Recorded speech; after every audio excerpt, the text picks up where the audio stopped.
عائشہ ہم نے U S کی اور کی تو بات کر لی ہے. آپ کا کیا خیال ہے کہ اس یو اے ای اور سعودی عربیہ اور یو کے جو کہ پاکستان میں کے ساتھ انگیج بھی ہیں, انڈیا کے ساتھ بھی بہت انگیجڈ ہیں, کیا وہ اس میں کوئی رول ادا کر سکتے ہیں؟ میں تو دیکھیے میرے سارے سوالات آپ نے دیکھے ہیں کہ وہ یہ ہے کہ بھائی جنگ نہ ہو ہمارے اس خطے میں, یہ ہوتی ہے تو اس کے تو پھر کوئی انت نہیں ہوتا. جی عائشہ. بار بار اس کا ذکر ہو رہا ہے جی, بٹ بات یہ ہے کہ اس وقت دیکھیں, اس وقت جسے کہتے ہیں نا کہ temperatures are very high in India.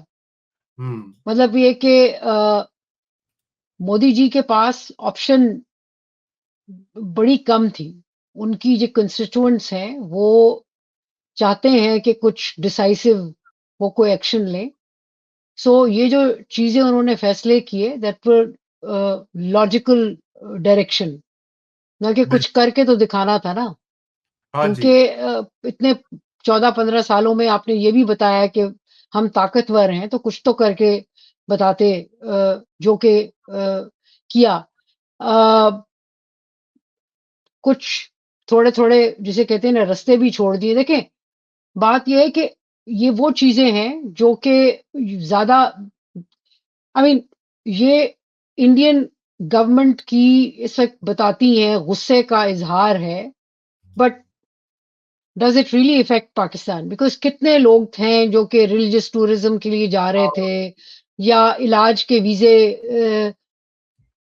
Hardly ساکھ کے ویزے, کوئی پاکستان کو دیٹ وے فرق نہیں پڑتا.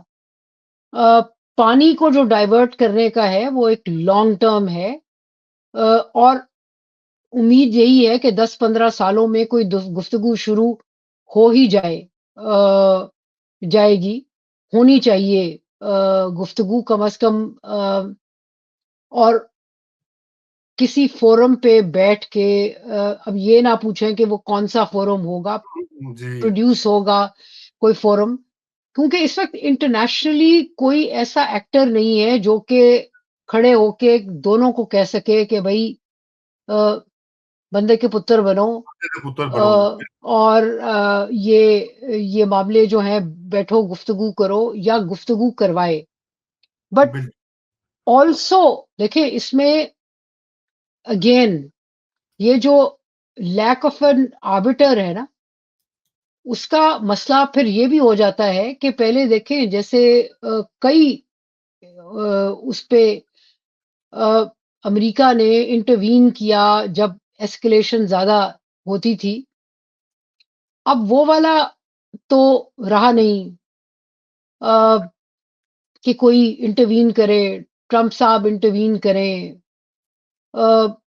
سو کمپلیکیشنز بڑھ گئی ہیں, اور اس وقت جو بدمزگی ہوئی ہے یا اس وقت جو بٹرنس ہے, وہ اس کی جو سائیڈ سٹوری ہے وہ یہ ہے کہ اب گلوبل انوائرمنٹ جو ہے وہ ایسی نہیں ہے جو کہ آپ کو روک سکے جیسے کہ پہلے روکتی تھی. جی اچھا, بس عائشہ آخری میں نے آپ سے سوال کرنا اور پھر آپ سے اجازت لیں گے, ناظرین سے بھی. یہ امین اسماعیل ہمارے ویور ہیں ریگولر, وہ کہہ رہے ہیں کہ I have a question for Dr. Aisha. She just mentioned that Pakistan believes India is involved in the Balochistan insurgency. Does she believe too? اور پھر وہ کہہ رہے ہیں کہ جو انڈیا کی پاکستان کے اندر انوالومنٹ ہے بلوچستان میں وغیرہ, اس کے اوپر کیا وہ کہیں گی؟ جی عائشہ. دیکھیں انسرجنسیز جب ہوتی ہیں, یہ اگین خیال میں امین اسماعیل صاحب آپ کے پہلے پروگرامز میں بھی میں نے ان کو دیکھا ہے, وہ آتے ہیں تو انہوں نے سنا ہوگا میری بات اس پہ. دیکھیں انسرجنسی میں سارے آپ کے جو ریجنل اسٹیٹس جو ہوتی ہیں وہ بالکل ان کی انوالومنٹ ہوتی ہے. سو اس کا مطلب یہ نہیں کہ انڈیا لڑ رہا ہے وہ وار, وہ انسرجنٹ خود سیک آؤٹ کرتے ہیں سورسز سپورٹ. بالکل. تو دیٹ وے انوالومنٹ, لیکن لڑائی جو ہے, اور یہ نہیں کہ وہ انسٹیگیٹ کر رہے ہیں کہ ہاں لڑو, انٹیلیجنس شیئرنگ ہوتی ہوگی, ٹریننگ میں کوئی ہیلپ کرتے ہوں گے, تو دیٹ انوالومنٹ میں بھی دے. I mean, I'm not ruling that out at all.